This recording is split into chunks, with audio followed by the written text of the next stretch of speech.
Hello बच्चों, welcome to PW. So now let us solve this question. Question क्या बोल रहा है? The displacement of a moving object in a given interval of time is zero. Would the distance travel by the object also be zero? Justify your answer.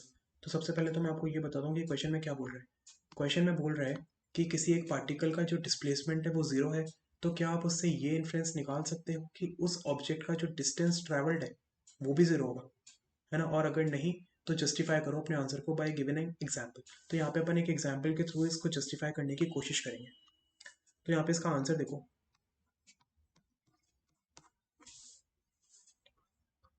If the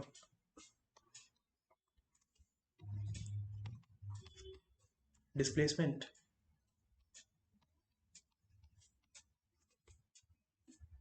of an object is zero, then distance is not necessarily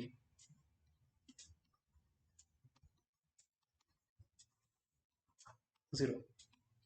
ठीक है, अब यहाँ पे अपन एक counter example देते हैं। कौन सा एग्जाम्पल देंगे?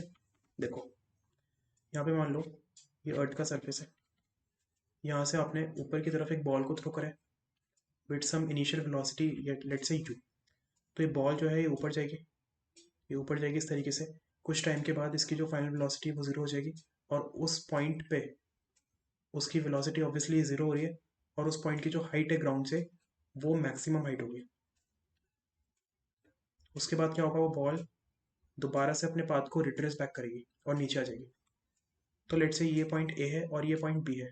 तो यहाँ पे जब ये बॉल है ये ए पॉइंट से बी पॉइंट जा रही है और फिर बी पॉइंट से दोबारा ए पॉइंट आ रही है, बेसिकली अपने पाथ को रिट्रेस बैक कर रही है। तो इस केस में जो इसका डिस्टेंस है, मैं यहाँ पे लिखता हूँ, distance will be equal to what? It will be equals to 2 times h max. Obvious है। बट यहाँ पे जो डिस्प्लेसमेंट है ना वो किसके बराबर होगा? जीरो के बराबर,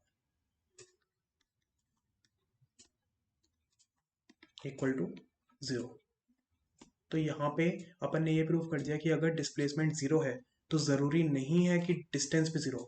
all right, so I hope the question is clear. यहाँ पे मैं क्रॉस साइन को हटा देता हूँ कि आप कंफ्यूज ना हो। So thank you guys.